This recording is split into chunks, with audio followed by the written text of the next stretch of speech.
and we'll do some formal introductions as we go along. So Amy's going to be the rock star today because she's going to try her best to keep up with where Bobby and I are, because she's going to have to control everything back there so everybody online can see it. And I'm going to try to keep up with Mike, and that's just not possible. I've tried to do it for 2 years now, not happened yet. So we'll try. All right, y'all ready?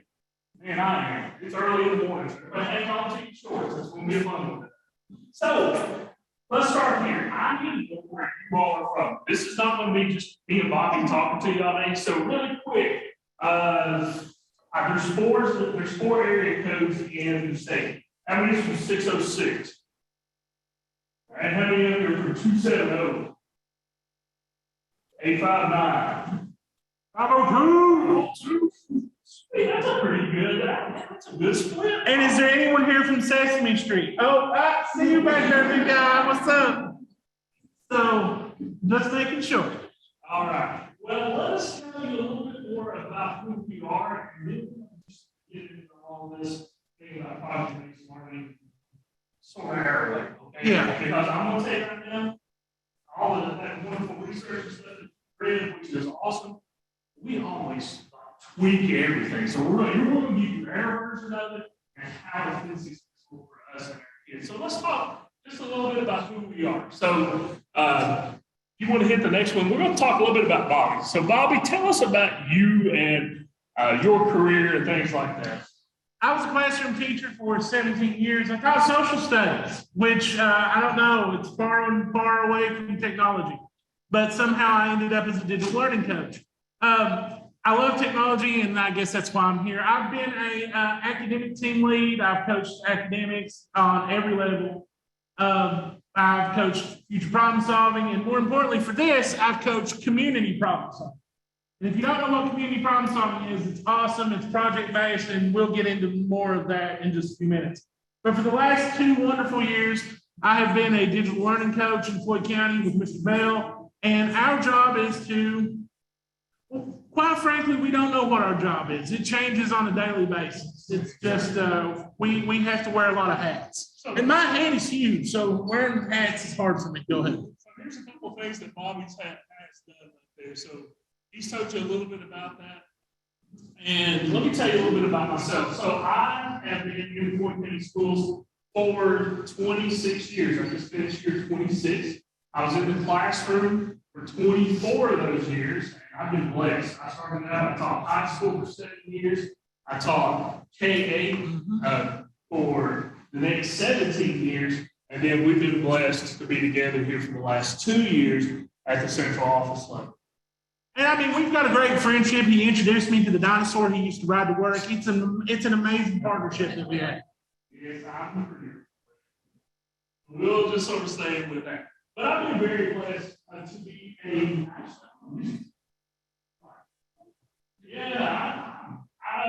I'm all about the music side.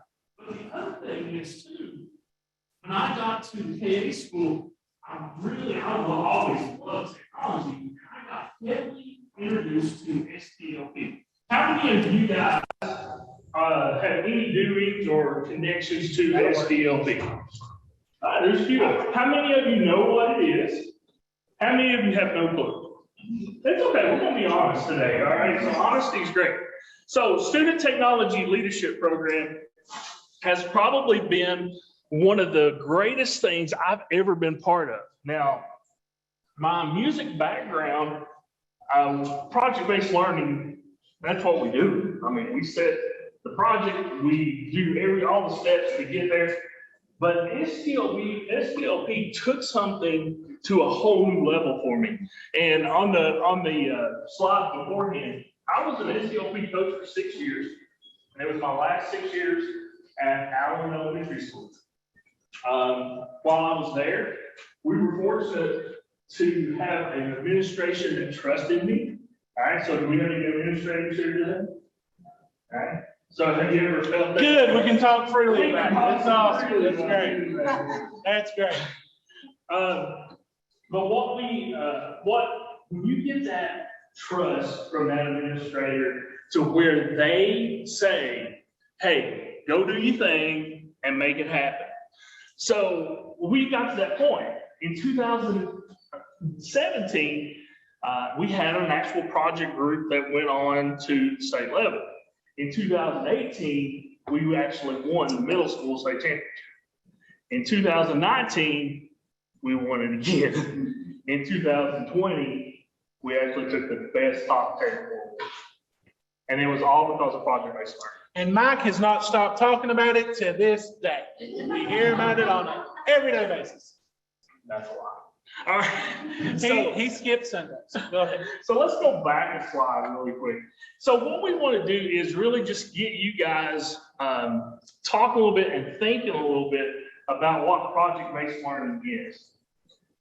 One thing that, can you go back one slide for us there, Amy? Oh, you're good. That's good. You're absolutely fine. Listen. First of all, if you've got a device, we do have a Bitly, and you can actually join this anytime you want to, or if you want to take it home with you. Let's see, I'm not seeing it up there, but it's Bitly. And then the last part of it is PBL Change 2022. So PBL Change 2022. And that proves that this is new and we didn't do it last year and just switch over. Okay? Actually, we finished it yesterday. Remember All that. right, sir. There she got it in the chat up there as well. Next. So first of all, what is project-based learning? As you see up here, this is one of those good technical definitions. It's a teaching method in which students gain knowledge and skills by working for an extended period of time to investigate and respond to an authentic, engaging, and complex question, problem, or challenge. Okay, let's put that now. We're from the hills. Okay, so we're going to do a lot of hillbilly today, all right? Because that's just who we are, and that's just how we work and talk. We embrace it. We love it. Actually, we're both holler boys, and that's where we live, and we love it so much. So one thing we've noticed throughout our career was when our kids were engaged in hands-on, things were different. Okay, now our kids at home are like you all, for sure. But being in the mountains, you had 3 job options. You either went to the mines, you went to the medical field, or you taught. Okay? And yeah, you got fast food and stuff like that, but those were the 3 Ds. So our kids needed more. They needed something. And that's another thing. We talk about survival skills, don't we, Bob? We do. A lot of our kids know how to survive with a roll of duct tape and some good tools. But never has that been more apparent than during the pandemic. I just want to throw this out here. We took education as a whole and we said, do it different. We did it, and I'm sure everybody in this room had the same fears that we did. Are the kids going to be able? Well, they did it. They knew more about it than we did. And sometimes it actually makes my job scary because these kids know more about technology. I don't need to help them anymore. Can we strike that from the broadcast? Is that possible? I didn't say that. I'm sorry. They need all the help I can give them. Sometimes in the pandemic, we realized too that the teachers were having a lot more harder time and maybe not challenging our kids enough just because of their deficiencies rather than our kids' deficiencies. Yeah, the pandemic's been awful. We've all struggled. We've all had a hard time with it. So prior to that is where we really started seeing things get crazy. Bob saw them on his end at the high school level. I was seeing them on my end when we were hands-on and these kids were coming in. And the title of our presentation is Changing Lives. Well, it's not just student lives that we're changing. One thing that you'll hear, and as we tell our stories and we go through this presentation, we're going to share with you how not only were their lives changed, the students, but a lot of times my life has changed because I finally figured out how to teach. You know, for us teachers, minimum, we spend 45 years in education. Do the math. I did it on the way down this morning, right? You got 13 years in K-12. I was a special person. I had 5 years in college. And then I've been teaching, for 26, 27 years. You're looking at 45, 46. Some of us hit the 50 mark. But you know what? There was 2 concepts that we all learned. And that's how to teach and how not to teach. Whoa. You're like, well, I was a student. Yeah, but you learned real quick who could teach and who couldn't teach. So even though we learn millions of things, there's two major concepts we have to think about. When we started really investing with project-based learning in our kids, you know what? It took me almost 38 years to figure out how to teach.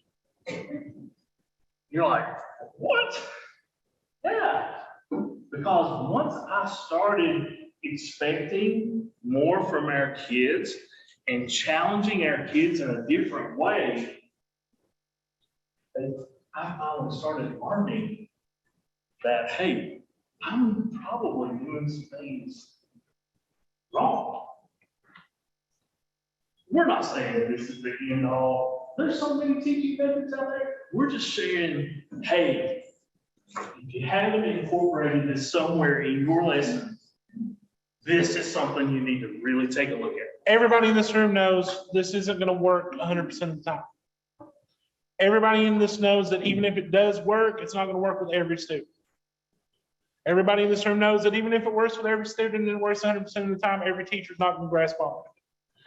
But if you can reach just a couple of kids, make a difference in their lives, make a difference in your life, is it worth it? I think so. And that's what we found out. Exactly. So if you go to the next slide, Amy, we actually look at, and PBL, you can do that research. You can go home and dive into this. It has 7 main concepts, okay? There's no really order here, but you basically start out, you probably got a challenge, a problem, or question you're wanting to solve, and then it moves. You got sustained inquiry, authenticity, student voice. Kids have more of a voice on what they're learning and how they're learning it. They get to reflect, okay? Because that is something that's super duper important from a student standpoint when you ask them, well, why didn't it work? Or why did it work? Okay. Critique, revision is in there as well, which is very similar and then public product. And that's something, especially if you're in the SDLP world and the CMPS world, that's something that's the end goal that you're really looking for, is some type of product that these kids are actually creating. But there was something that was really, really cool. I started thinking about these 7 things. And then all of a sudden, Amy, can you hit the next button there for me?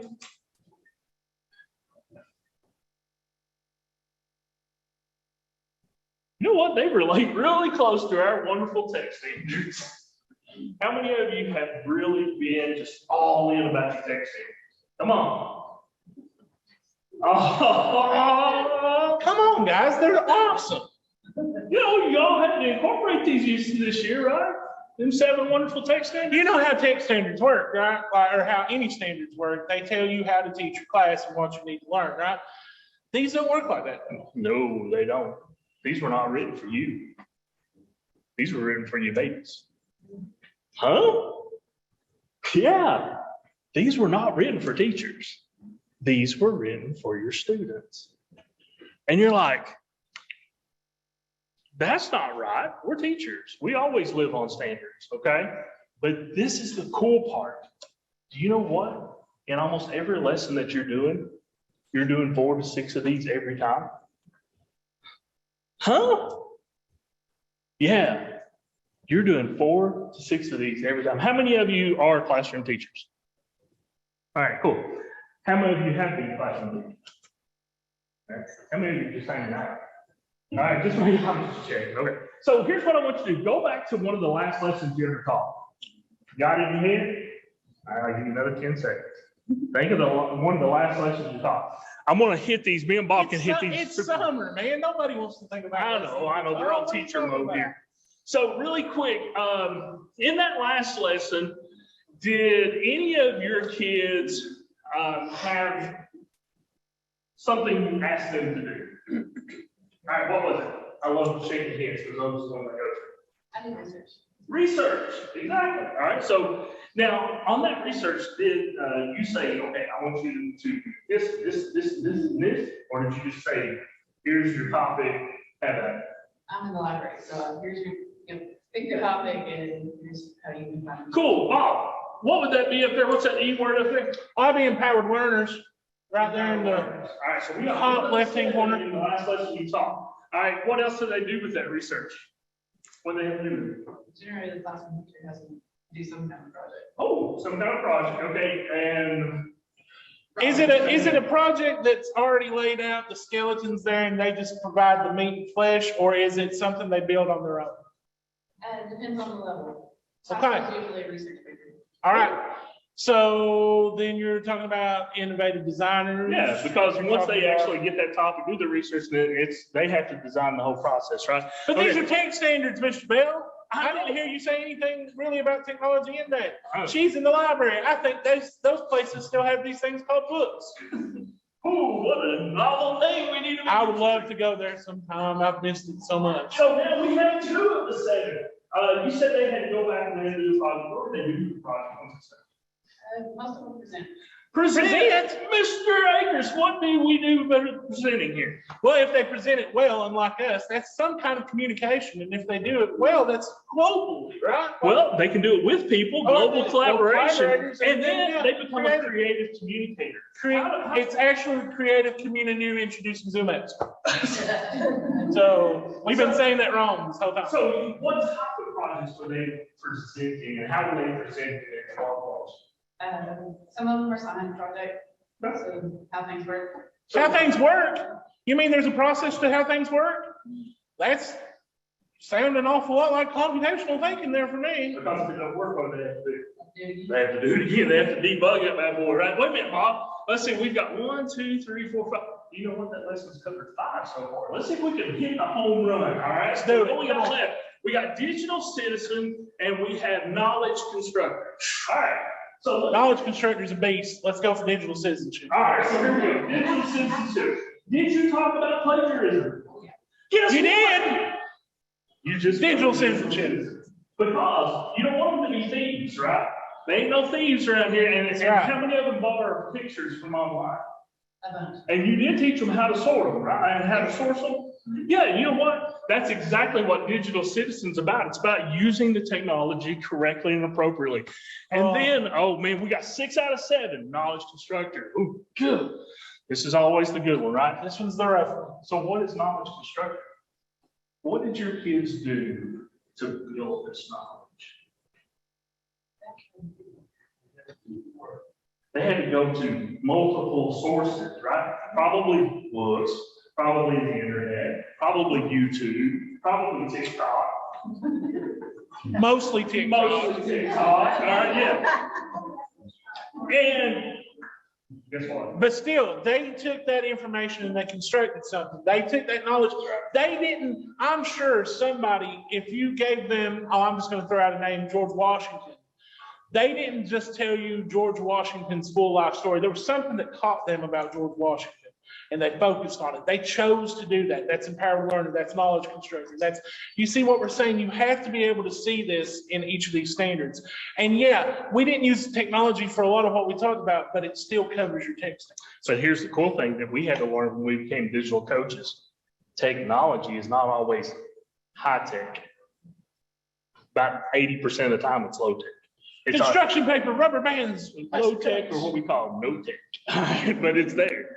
So even though these are not word for word the same thing as what the actual PBL would say, we've made a pretty good connection here to what you have already in your hands. Okay. One of the biggest things that we learned this year going out to the kids was teaching them the standards. And then when we taught them the standards, the teachers in the room went ding. Oh my gosh, let me go to the other lessons. I don't know if anybody in this room has ever had the experience of walking into a room full of teachers to introduce standards and knowing that you're the most hated person in that room. I've been there. I was there. We were there quite often, but the fun part was that after we showed them this and after we did this with the students, it wasn't really Mike and I that made that switch go off, it was the students. When they took the ownership of this, it changed us from being the most hated people in the room to the most unliked people in the room. You know, we weren't really. We just hated. moved up a little step. They just dreaded to see us coming. So we just wanted to really show you this because these are your standards too, okay? This isn't to the computer teacher or to the librarian or to the, because you're heck, doing this them isn't already. even to the classroom student. If you're a coach and you've got your ball teams, if This you've is got, awesome. if you know, if you're just a part of the school, these kids are doing this everywhere, every portion of school. In one class, we had a kid come up and I could tell he was not into this at all. And I said, "Hey, Peyton," I said, what do you like to do?" He goes, "I play baseball." I'm like, "Cool." I said, "Hey, you computational thinking all over the field." He said, "Huh?" I said, "Yeah." I said, "Tell me what you do when you go to the plate." He goes, "Okay, get up, stand, making sure my feet in the right place, get my bat ready. Hope something's not right. I gotta adjust." Camera. I don't know if you're in there or not. All right. He's getting ready. He's watching the ball. It's computational thinking. He's going through this process in his head, and if something's not right, he's fixing it. He hits it. He swings and misses. On the next pitch, he fixes it. You know what? He did a whole session on how to hit a baseball, and because he recorded it, because he created the video, and because he went step by step and said, "This is what happens," how much more better computational thinking do you want? It doesn't have to be, "Oh, I coded this robot and I went back and," we got to teach them how to code life. And we love coding robots, just putting that out there. But I mean, it doesn't always have to be that, okay? So what we wanted to do with this little section here is talk to you about these connections that you already have. So whether you actually are using the true PBL format and all that, you've got this already at your fingertips. And we talked to Jeff this morning when we come in. We love Jeff. He's a great friend with the STLP. And I said, "You know what we ought to do? Let's do half sessions and then flip the audience. And you take the other half and I'll take this half." You know, because what we wanted to do is make the connection for you. If you've had any dealings with STLP or the super sheet or anything that they have put out, listen, there's tons of material on there that you can use to any subject. And that's stuff we're going to talk about a little bit later. And the same thing with community problem solving. Is anybody, I didn't ask, but is anybody in here familiar with community problem solving? Future Problem solving. Community problem solving is a real life application of future problem solving. It's where your kids take the future problem solving method and they solve a real life problem in their community. And this is, I mean, in my years of academics, to me, as much as he loves STLP, that stands out to me as project-based learning, because your kids have to find something in their community, some real life problem. They have to put the future problem solving method to it and come up with maybe not a solution, but something to help better that problem. All of those sources they can be used in any classroom: science, math, social studies, English, PE. I guess music could use it. I don't know. Ask him. He's a music teacher. He talks about it all the time. And the cool part is what works in STLP is what works in CMPS. And vice versa. In fact, it works so much that my CMPS team actually won STLP a couple of times. So it's fun that happens. All right. So does anyone have any questions about how these tech standards work and how you incorporate them into your classroom? This is a big hit we wanted to really get across to you, to take a burden off of you and say, "Oh my gosh, it's another set of standards." Okay? It's not, you're already doing them all. You just have to make the connection of, "Oh, I am doing them all. I just gotta know what they are and how they work." Okay? All right, cool. Let's go to the next page.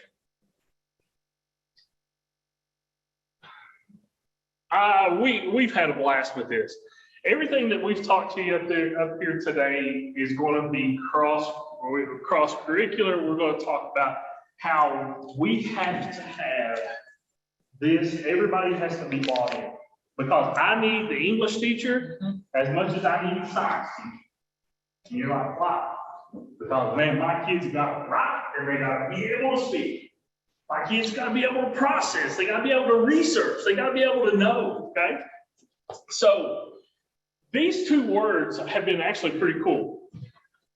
Project-based learning lends itself to interdisciplinary learning where students incorporate concepts and skills from other disciplines. Let's stop right Hey, there. that's where to source that information, Mr. Bell. He's a digital citizen. Exactly. Sorry, that's part of our. We do this all the time. It's just one of those things. So what's really cool about this, when I was doing SDLP and we would get to the part where they were designing a website, I didn't want to put like saying we were illiterate, all right? So I made all of my kids go to their English teacher and say, hey, I need about 5 minutes of your time for you to review this and give me feedback. That's an empowered learner, Mr. Akers. Exactly. So now we are now connecting, we're now connecting with other teachers, and they are actually now looking at me going, wow, you really do teach, don't you? I'm like, yes, that's what I've been trying to tell you for 24 years. But stop right there. We're in the classroom and it's a great place to be. Let's move out of the classroom for just a second. All right, one of my kids, well, one of my groups, their project was based, we had a family resource center director who very tragically passed away at school one day. She was well loved, she had a heart attack, she passed away. We did not have a defibrillator, and this is the part of the thing where I say the word wrong and everybody gets fun of it. The shocking. I don't know, I can't say it right. But they took that, and the next year when I said, okay, guys, we need to find a community problem, they knew exactly what they wanted to do, okay? We need to make it to where we can get defibrillators in all of our schools, all right? So Mike is talking about how he would send people to English teachers in this. We don't have a lot of heart surgeons in our building. I'm sure there might be one or two, I don't know, but like, well, I've never met them. So what my kids did was they made community connections. They would go out to ARH, our local hospital chain. They would go and talk to these people, and just like Mike's group found knowledge elsewhere, my group would go and start talking to people in our community. And that's why we love this. Mm-hmm. Not only are they building up knowledge and trying to do this work themselves, but they're making connections and they're learning how to use these connections later on in life, how to build connections later on in life. It's a really cool thing to do. So Mr. Akers just led into the transdisciplinary. I didn't want to say it because I messed that up too. That's I was hoping you would take it. Transdisciplinary, that thing. So now, how many of you always you hear the word pathways? You hear the word community, community. Yeah, we all have, right? This is it. This is this right here. And I'll tell here's story number one. Okay. So I had the 2020 project was called LSV, Life Saving Vest. These kids, it was crazy. No, wait, what grade level were your kids? These were middle school kids, 6th, 7th, 8th grade. Mine were high school, so I just want to make that. So these kids were like, at that time, there was a lot of issues with people, gun violence, and even against the police. And I know you've probably heard what's happened in our county. It has been a rough couple of last 2 weeks. We had 3 officers gunned down about 11 days ago, 12 days ago. So please keep your secret. It's been a rough 2 weeks. But what we learned here, these kids come in and say, hey, we want to do something to help them. And I was like, great, what's the idea? They said, well, we want to make sure that they stay safe or we know what's going on and with it if something changes. I said, great. They said, how about we do something with their bulletproof vest because they keep it on all the time. I said, okay. I said, first of all, anybody got a bulletproof vest? And the one kid said, hey, my uncle's a cop. I was like, great.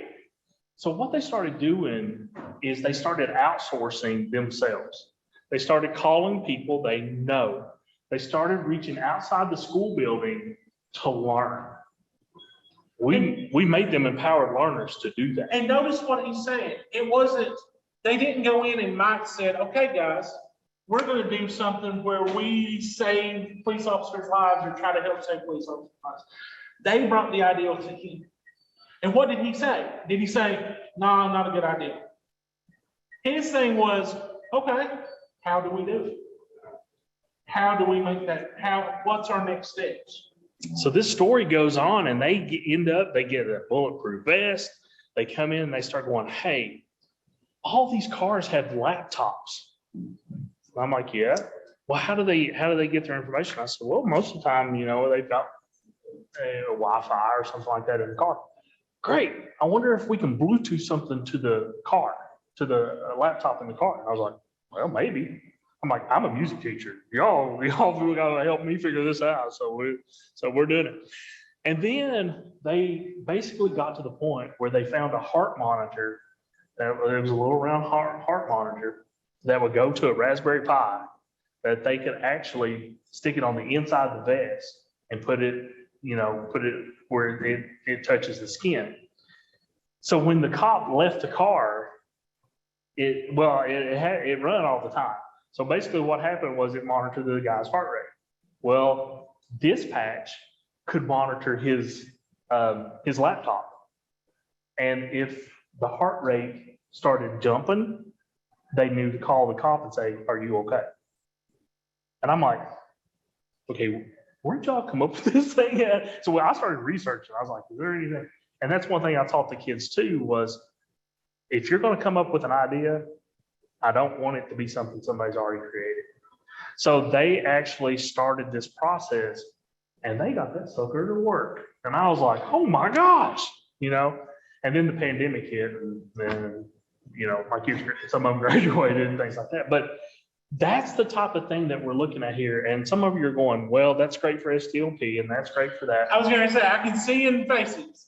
They're like, oh, this is great for projects. But how this do is I? great for outside. But how do I do this in the classroom? Bill? Exactly. And this is where, and that's why you're here this morning, because y'all those freaky teachers that like to come and learn. All right. Actually, some of them are saying those strawberries were really good. Well, that's true. They were And good I this really wish morning. I had some more of those, and they're not even. But that's okay. So there's multiple ways you can do this, but you got to do what's good for you. Okay. Some of you may be on a team and you all would love to do something like this as a team where all these classes come together and they use all these skills. Sometimes it's just you, and that's very feasible. Okay. Now, how many of you all start at 7 o'clock in the morning and you constantly teach nonstop until 3 o'clock that evening? And when I say that, now let me preface that. Where you're actually in there and they have no downtime at all. They're either doing hands-on, they're doing this, they're doing that, doing that. You don't even go like use the bathroom. You just keep on teaching, right? How many of you ever had like 5 or 10 minutes left in the class? And you're like, okay, we got 5 or 10 minutes. Everybody just go chill for a minute, process what you learned, right? A reminder, and you say it in your slow voice, a reminder of the classroom rules. You try to stretch it out as much. That's what we do. Some of you are going, oh my gosh, there's no way we could do that. Well, you know what? You're teaching all of these concepts for a reason, aren't you? And most of you are going, yeah, we have to get a test at the end of the year. Well, come on, let's be honest. You already said it in your head. I know. But here's the deal. Aren't we teaching those concepts to make them better people? We have no issues with testing at the end of the year. Go ahead. Disclaimer. But isn't that why you're teaching them how to write a persuasive piece? Isn't that the reason you're trying to teach them algebra? Isn't that the reason you're trying to teach them? Right? That's what we do, right? Because you want them to use it when they get older. Well, why not take all of that information that you teach them every week and apply it to a project that they could use to change their lives and somebody else's? Don't let that stuff go to waste. Heck, if I'm talking, I don't want to be wasting my breath. All right. I'm too old for this stuff. I want to make sure that it's making an impact. Okay. So I go back to the whole, I know an English teacher, and the English teacher, everybody always asks, well, how can we use this in our classroom? Well, I know an English teacher who one day she was just, and I'm not mentioning anything, she was just tired. She was like, all right, guys, what do you want? It was at that point of the year. And the kid, everybody's had that point of the year. Sometimes it's the first week. And one of the kids said, well, you know what? Why start me writing, like, I would love to tell my grandmother stories. Oh, okay. How you gonna tell your grandmother stories? We just gonna write them? Well, I've been talking to Mr. So-and-so in social studies. And he said that if I wanted to for extra credit, I could research. Hold up. That teacher had a little light bulb go off in her head. What can we do with this? Now this isn't a problem per se for everybody. Everybody's not gonna have a problem recording their grandmother's stories. But in our area, the older generation outnumbers the younger generation in our leaving us fast. So their stories are getting lost. So whether or not we felt that that was a problem, these kids felt that that was a problem. And so the English teacher hooked up with that social studies teacher, and they created basically it's a time capsule for their school. And when I say time capsule, it turned into a journalistic project where they eventually ended up making 13 journals of a magazine about the history of our area that led from that one little suggestion of I'd like to tell my grandma's stories. So as we go through here, you're gonna hear all kinds of those things. And these are things that we found fired our kids up, okay? And that made us fire up too, because we had to be on our game. When they were coming to us, buddy, you can't fluff it then, right? I fluffed it before. Come on, this is like a good therapy session. All right, we've all fluffed it a little bit. I am ashamed to admit in front of Sir Big Bird in the back there that I have actually not gave 100% sometimes. I know it went against everything you taught me when I was younger, sir, and I apologize for that. But people at home can they see the Big Bird Sandy there, or do they just think I'm insane? I did tell them that we had a large cutout in the back. Okay, I'm just wanting to make sure in case it's not like it's snuffled up against. Everybody can see. Let's go on there. We'll head to the next one, Miss Amy. All right, let's go on to the next slide. Yeah. So what are some things that come out of project-based learning? And these are extremely important because we need to be able to, you've got to be able to sell this. That's right. So time management. I was one of those teachers that held feet to fire, right? You got a deadline, you meet it, you don't meet it, guess what? I'm sorry. I really am. Maybe next year you'll get it in on time. And they're like, oh, I'm a sixth grader. I'm like, yeah, and mom and dad should have discussed this at home, all right? But we do stuff on timelines around here. But what we saw is once that went 1 year, guess what? It didn't happen in year 2. And guess what? It got better in year 3. And you have to hold them to it. I mean, that's the key. And that's hard because we all want to give in a little bit, okay? They activate critical thinking skills. Why is this working? Don't know. Go back and fix it. Figure it out. Well, okay, if I do it this way, oh my gosh, it worked. You want to see real panic in a child's eye when they come to you and they give you an idea and you say, okay, tell me how you're going to do it. That's when you see real panic in a child. Yeah, man, because they're like, you mean I got to really make it? Yeah, boy. But give me step-by-step instructions. You tell me how you're going to do it. Uh-oh. They become explorers. They become problem solvers. I did a thing with what I call performing arts. It was a select group of 26 middle school kids, and they would, in 2 months, they would write a production, they would practice the production, and they would perform the production. Except there was one caveat to it. I taught them how, and then when it came time, I left the room. They ran the lights, they ran the sound, they did all the stage moving, they did every bit of it. And somebody come to me and said, there was a problem that happened. We were halfway through the show. One of the tech teachers didn't work. And I had a principal, my principal run out and said, there's a problem. I said, great. She goes, but you gonna come in? I said, why? It's not my show. They fixed it in about 15 seconds because they had to, because they knew I loved them enough not to do it for them. Sometimes you got to take away the safety. And it's okay. They will survive. Don't do it right at the beginning. oh, you can't come up with an idea, you're out. Don't do that. Just And we don't, but we make sure by the time we get to that point, they're ready. Ownership of ideas. And I think that's, to me, Mike and I are kind of different on this. I think ownership of ideas is the most important. Kids not gonna care until they realize that it's theirs. You know what I mean? Like, I can come up with all kinds of projects. Yeah. Kid ain't gonna care. Kid comes up with a project and works on that project.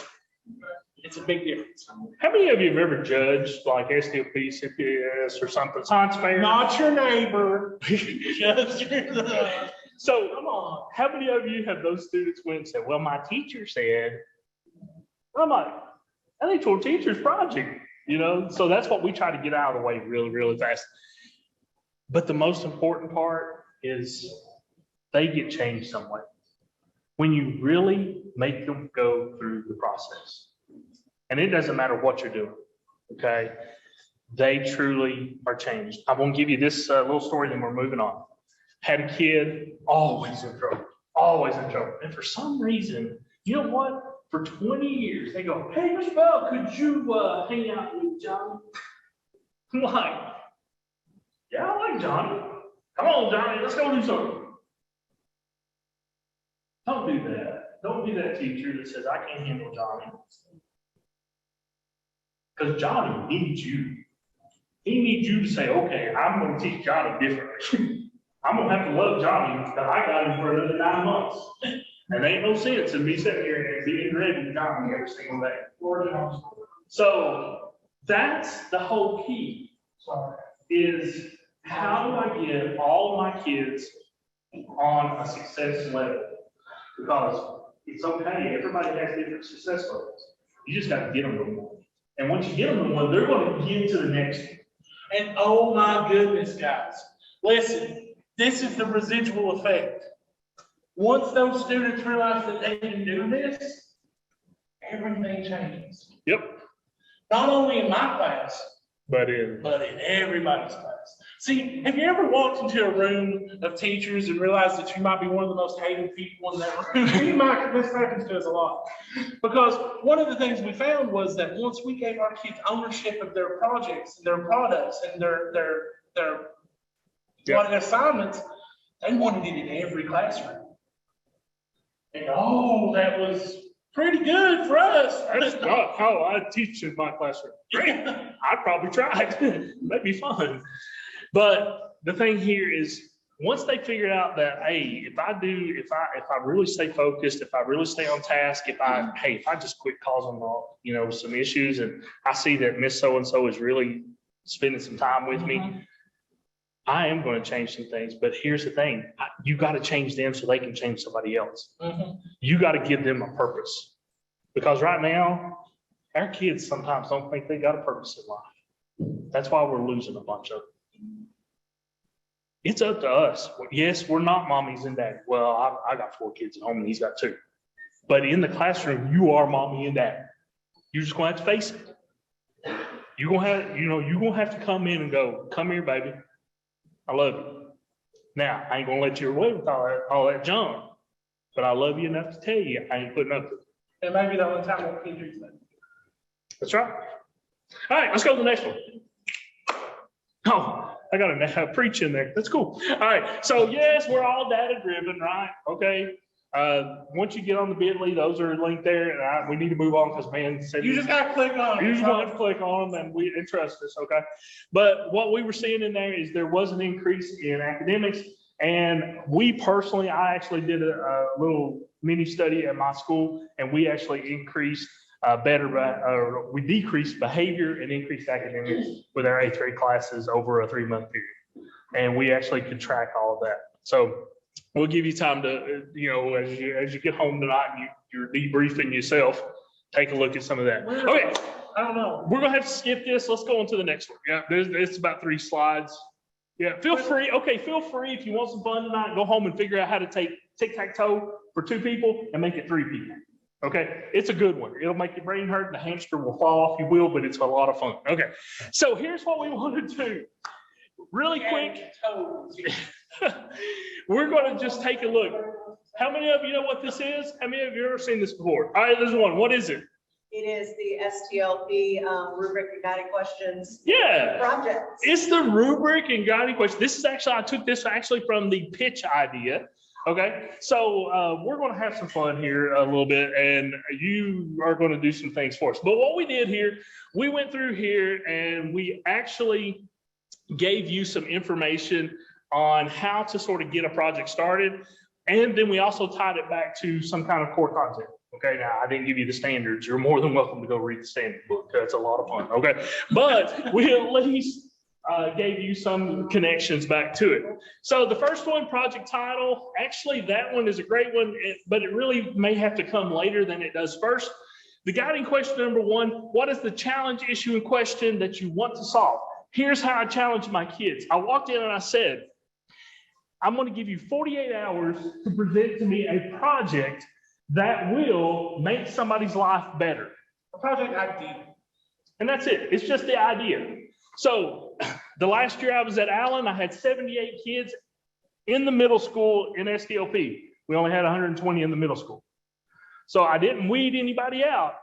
I just set my expectations and then we rolled it from there. Kids realize really quick, I'm either going to work super hard or I'm not that motivated to do it, which is fine. I never threw anybody out of my class. I mean, out of my little group. They decided that. I didn't. So what we did, we challenged them. 48 hours later, they come back with an idea. I've had ideas that made me cry when they walked in the door. I said, Sissy, you're a sixth grader. And I said, you just figured out a way to take two people to Walmart that are in wheelchairs with one person. Y'all seen those tandem double strollers that seats one here and here? That kid walked in and said, I think we can do that. In 6 months, she figured out a kit that would connect two wheelchairs together and one person could stay behind and actually maneuver both of them through Walmart. She said, my aunt is a caregiver and she can't take the husband and wife to Walmart and they want to go because she can't do it. That's the type of projects you have to be thinking about. Look, volcanoes are great. They make messes. I love them. You know, but what project are changing lives? That's what you got to get to. You got to make it so real world that the person that they did it for comes back and hugs your neck and makes these kids understand, oh my gosh, I do have a purpose and I can go do something. You know, when we started, when project-based learning really hit me was my special ed class. How many of you have special ed classes that, do they perform with your kids? So I'm the music teacher, right? So we do performances. Do you know what? I was doing a complete injustice to those kids. They're just as special as anybody else in my building. And why couldn't they perform the way they wanted to? And what they are physically capable of doing. But you know what I did? And I was such a bad teacher. Most of them had AIDS, and I said, hey, when I do this, and all the other kids raise their hand, won't you raise their hand too? What did I just do to that kid? I humiliated him. Because what if that kid's arm don't move like everybody else's? What? We get your file back. Oh, yeah, you want to. But here's the thing. You know what? I had a group of kids that first year, and they come in and they made a project called I Can Perform My Way.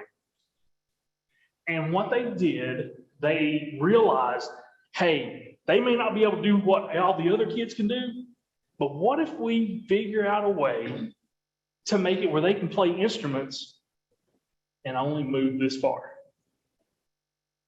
Or make a loud sound, ha! Or hit something. With capacitive touch and with proximity touch, they found a device that they could program where these kids could come out and wave their arm and it sounded jingle bells. The first Christmas that these kids got this thing to work, they all went out. We programmed jingle bells, everything, and they were doing this. Guess what? They played sleigh bells as we played jingle bells. The night of the concert, the kids came back. We had 3 or 4 of them that could come back. And they got out there and played. After the concert was over with, we were packing up. And this little lady comes in. And she comes up to me and she's bawling. She's just bawling. I was like, gosh, who got me mad? Because, you know, usually they come and yell and scream. She goes, we had no idea. I said, we had no idea. She said, we had no idea that our child could perform. It wasn't anything I did. I said, man, I said, your kid is awesome. I said, and I thank you for saying what you did. But I said, you see that group of kids right over there? I said, can you go over there and tell them? I said, because they did it. They figured it out because they wanted your son, your grandson. That's true project-based learning. I could not have taught those kids any more than when that grandmother walked up to them and grabbed them by the neck and her ball saying thank you. And it's not a lesson like every other lesson. We teach lessons in classrooms and we teach skills and we teach concepts and they're viable for the week that the unit's going on, and then we don't touch them again until later on. These kinds of computational thinking, for lack of a better word, this kind of project-based learning thinking will go with these students throughout their careers. My girls that were in my CMPS group are now spread across the state of Kentucky in different universities, doing all kinds of different things. And I hear from them, not as much as I'd like to, but I hear from them about 3 times a year. My former students. And they tell me, you know, hey, I'm active in this organization, and you won't believe this, but they were trying to like do this. And I told them, well, let's do it this way. Because if you think about it, I'm like, that's everything we talk about. So they've taken this and they've run with it and they've made it into their own type of thing. And it's not something that they just pick up and drop whenever it's necessary. They've used this. And they're pretty successful. They're a lot more successful than me. I hope they remember me later on. In that loan or something, but you know, but it really is. It's something that Mike and I are very passionate about because we know it works. We've seen it work. So we got 3 questions here. If you flip over to the next one, there's more there. We've actually put links in there for you. Oh, tell them about the 17 global goals. Oh yeah, 17 global goals. How many of you know about the 17 global goals? Oh, there's one. Awesome. How did you use it? I work with a nonprofit all about service learning, and so we did a lesson on focusing on people. Yeah. Do you know those 17 global goals? The other day I pulled them up. You know, the first 5 are talking all about Appalachia, even though it has nothing to do with Appalachia. If you want the kids to maybe they're having trouble getting an idea, And that happens. send them to the 17 global goals. Because when they can see the first, second, third, fourth, and 5th one, they're like, oh my gosh, that's all around me at home. And guess what? It's here too. Okay, they're all here. That gives them somewhere to start, somewhere to springboard off of. The next questions here, we've just given you some more things. We've connected those in there. You see the rubric. This doesn't have to be used for SDLP, even though we love it for SDLP. This is something you can do, and hey, we got it built in for you so you can grade it if you need to. Okay, all right, let's keep going. All right, last 2 questions there. And then here, I know, man, we're at 8 minutes. There's no way we can do all. So guess what? Got some homework tonight. Just for fun of it, this little thing here, if you click on any one of the icons, will actually take you to a Google form. Feel free to do it. All right, we're all about the good digital citizens here, so you can make it. It's okay. We give you permission. And what it does basically is it walks you through those 7 questions that help build an idea. Okay, if you want to create a copy of the form, use it with your kids, let them do it, they can send it to you, you've got all the information right there. Yes, ma'am. I just clicked one and it says it needs owners. Access. Yeah, access. You need permission. All right, so when Users we, and owners when we work did I just just want to point out that Mr. Bell was in charge of that part. Anyway. okay, you will have access to it tonight for sure, okay? Maybe before we leave here. Maybe before we leave here today.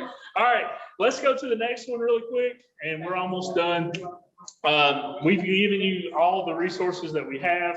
If you go to any of those things, please feel free to take them, use them. We would love to see your kids just thrive and just change lives on your end.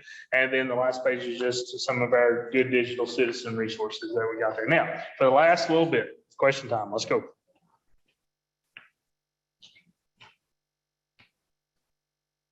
We have explained this so thoroughly that no one has questions. No, we made you sleep with our eyes open.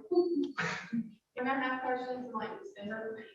Yes, please do. Please do. Listen. We may give away a prize or two. Who knows? It's always some difference in good swag, right? So how many of you have actually done anything similar to this in your classes? Awesome. Share one, please. Just some quick.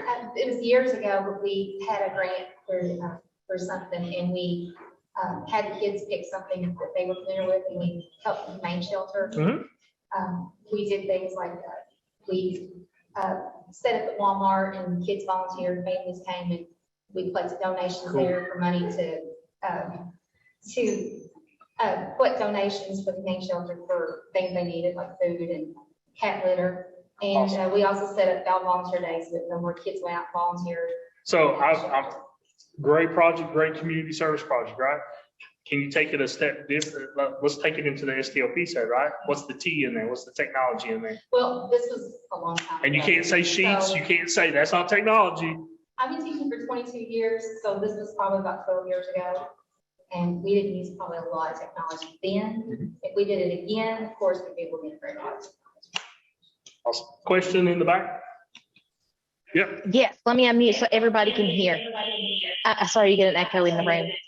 Laura Mason says she works with social studies teachers and often has the problem of them wanting to teach all of the content standards and then develop the inquiry prompt to build their product. Any suggestions? Yeah, I would almost, and I know this is sort of way unorthodox, but I would almost start with my projects and say, hey, kids, let's do this. And then I would take all of my social studies content and build off and actually, I know you have to do it in a sequence. I totally get that. But what you can do is as you're teaching those standards and those concepts, then you apply it to the project. Go ahead. There are real world connections, modern day real world connections to everything that we talk about in social studies. My favorite one being the completely lost Salem witch trials.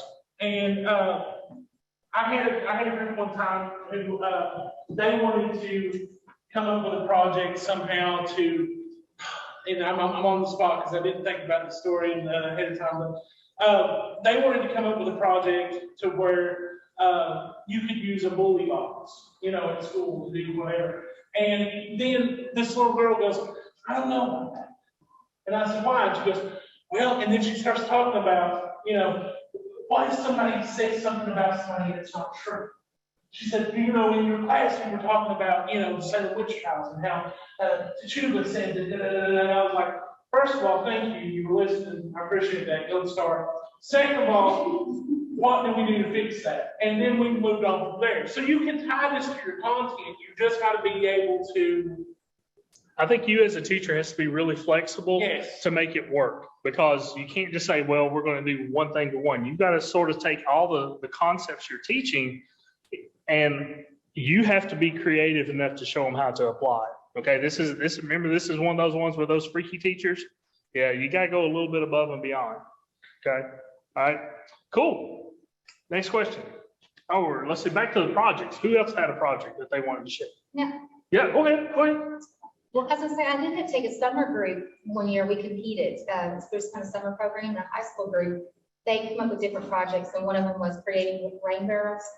And they actually had to do a prototype, and then they came up with a business plan. Yeah. A slideshow. Now we're getting. I can't remember what all they did. And then we competed in Elizabethtown. That's awesome. That's awesome. What else? Well, this one isn't STLP level, but this is just something that I've done for the last several years, and the kids have gotten so that they can't wait till the end of the year. They beg for it. Mm-hmm. We do third, fourth, and fifth grade. I'll do podcasts, and it's gotten I started out much tighter and now much looser. Basically, they get to pick their group, whoever they want to work with. Now, if there's fights, I have the, authority to intervene, but Sure. actually this year there were no disagreements, none, which was scary. They get to pick their subject as long as it is school appropriate. Okay. So you're talking Bobby's language over here because he does a podcast too. Actually, my family And- does. Okay. I also do. It can be, and it can be either, you know, something that they research and inform people about, Yeah, or they can write a script. that's I awesome. had a fourth grade So is awesome. really into spooky stories. We had a haunted house with a unicorn this year. Me too. Haunted house with a Spooky unicorn. Family Podcast. Okay. Yeah, drop that there, drop Okay, that I will little. have to. Drop And that then, so that I didn't want to just throw their voices and all of that, whatever Yeah. information they might give out on the internet. So we did it on a Google site with, like third grade, fourth grade, fifth grade, so Love they could listen to each So other. cool. And, Yeah, that is so then awesome. they just would, they just recorded it through Vocaroo because my district blocked us downloading any other Yeah, recording there's two. software. And Vocaroo will save straight into your Google Drive, so that worked. Yeah, And they would just put it on their script. They could do a script in docs, slides, whatever they wanted. Some even did it on Jamboards.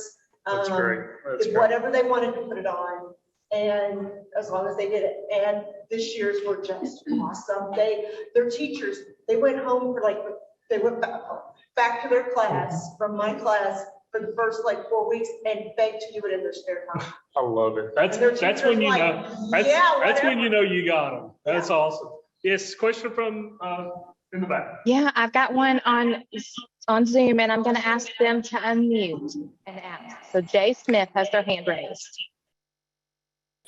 Yes, I was curious what suggestions on how to, I guess, the daily research or whatever you're allowing the kids to kind of work at their own pace if we do not have laptops for all. Okay, so yeah, it's a great question. I'm not sure what your makeup is with your devices in your building. Do you have a computer lab? Do you have so many devices per class? Do you have any at all? Well, I've been at schools where the funding wasn't so hot and you would have access maybe by a sign-up sheet. You might have to sign up for 2 or 3 days because other teachers are signing up. And I've been at other schools where students just are on inappropriate sites and they can't be trusted with their Chromebook. So here's where I would start, okay? We go back old school. Make them use a phone and tell them to find people to call to get information from. Because honestly, I had a kid come up one time and they were like, well, I need to call, we need to talk to Ford, or we need to talk to this, we were making a security system to alert about a car seat, okay? I said, can I call Graco? I said, go to the office and make the call. They said, will they let me? I said, yes, they will. After about 40 minutes, the kid comes back and he was mad as a wet hen. I said, what's the matter? He goes, I've been on hold for 30 minutes. Nobody talked to me.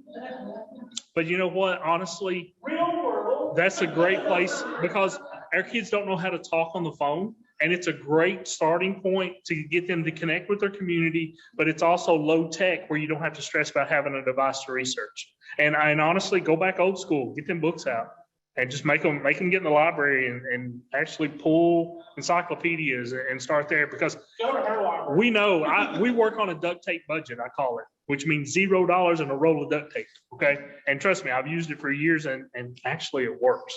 Okay. Yeah. Thank you. That was a great question. Hopefully that helps a little bit. All right. Anybody else in the room? I know we're finishing up and I know y'all are killed. Go ahead. How do you get them to think outside the box? You have to keep, Slide presentation. okay, you have to keep questioning. Because here's what I found. That's what they want to do. They want to go to what their go-to is. You have to challenge them. You have to say, well, what about this? Well, what about this? It's all, teacher guidance. It's what we do, right? So, but you gotta push them. It's okay to push them. The worst kids today, your top performing kids in the classroom. Yep. I gave them an option list one time. You can do all the stuff they all did. Yep. Slides. So you know what? Don't make it an option. Don't make it an option. Or make it to, after you get the project, oh yeah, I want you to do a presentation. You can put it on Google Slides as well as the project. You know, make it something down the road rather than the easy go-to. Because the other thing, gosh, man, I'm getting old because it just went away. Bobby and I actually teach on Fridays. We bring kids to our lending library, our STEAM lending library. It's a big hands-on makerspace that we have at our central office. Hey, you want to change lives? Get kids coming to your central office. Because guess what? Sometimes when you get in that building, you forget about why you're doing what you're doing. But when those kids come Not our central office. no, not ours. No. We're good. But also too, you know why? I'll tell you this, man, there's so much I want to tell you. Do you know what? The finance people realized real quick while they were doing what they were doing when those kids ran up and said, look at my project. And they were like, hey, are the kids coming back Friday? Human resources come out of the room because, you know, they don't ever get out. They're in a cave. So they come out and they were like, hey, are the kids coming Friday? And you know what? They're rock stars. So what we do is we actually lead them through the hallway, the kids, and we stop by the doors and they got their doors open. I said, hey, there's Miss Jill. She's in there taking paperwork for your teachers. And we get over, hey, there's Mr. Mike. He pays your teachers. Hey, we make sure they know coming in. It changes the whole dynamic. And then the last thing, here's what I was going to say. When those kids come in, guess what we realized this year? We put them under time constraints, and our top performing kids freak out. Our low kids, guess what? They are rock stars. They're like, woo, give it to me. I got this bad boy. And it works. Listen, here's the thing. The best two words for this, and you're in that situation, is why. Yeah. And just now. They ask you why all the time. Turn it around. Why them to death until they figure it out. Eventually, they're either going to get really tired and just give up, and then you can be like, now I'm going to assign you something. Or they're going to say, oh, I get it now. Okay, like I figured it out myself, and then you're good. Listen, thank you all. We love you guys. If you need anything, please let us know. We're so sorry we kept you over. And we've had a bunch more that we can have. So see you guys. All right.